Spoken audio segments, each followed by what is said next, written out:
We're here on the streets of New York City to find out the answers of the burning questions: to Latinx or not to Latinx? Have you heard of the term Latinx? Latinx? No, that's my first time hearing about that. Latinx. Latinx? Have you heard this word? Never before. Latinx? No. You seen this expression Latinx? I haven't. Latinx. No tengo ni idea de qué significa la palabra, sinceramente. Thinking. No. No. Is it a channel? No, but have you heard of the iPhone X? That's similar. Similar to what? iPhone X. Looks like medicine name. Latinx. I don't know. Is it like Malcolm X? I don't know. Oh. X, like ex-girlfriend. Latinx.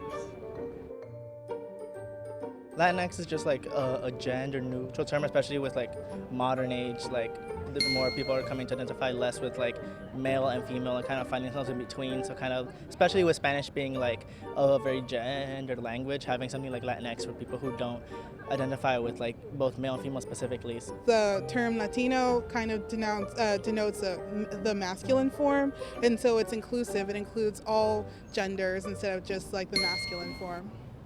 That's to encompass male, female, cisgender, transgender, the whole spectrum. I think it refers to like everyone, because some people don't like being defined as like Hispanic, and some people don't like being defined as like Latina or Latino.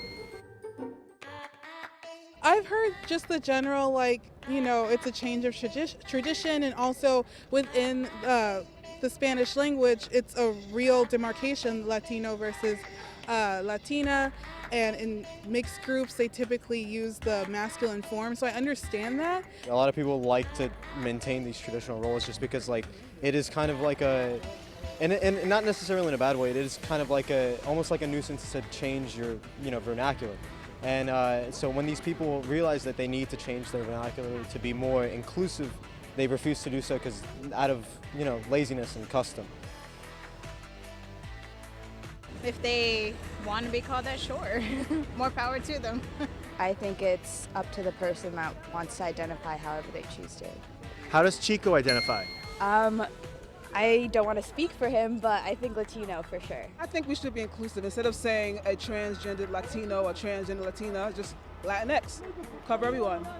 We need to use words like this where we won't like make other people feel uncomfortable, honestly. It's kind of up to the Latino community to decide how they want to be called. If it ends up being Latinx, I'll use that. Bueno, si es para identificar más, pues está bien. If we get this word going, it'll be a trend. We'll be all right.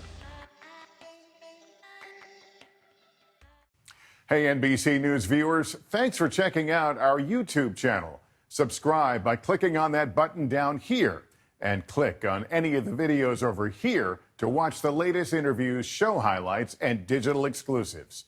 Thanks for watching.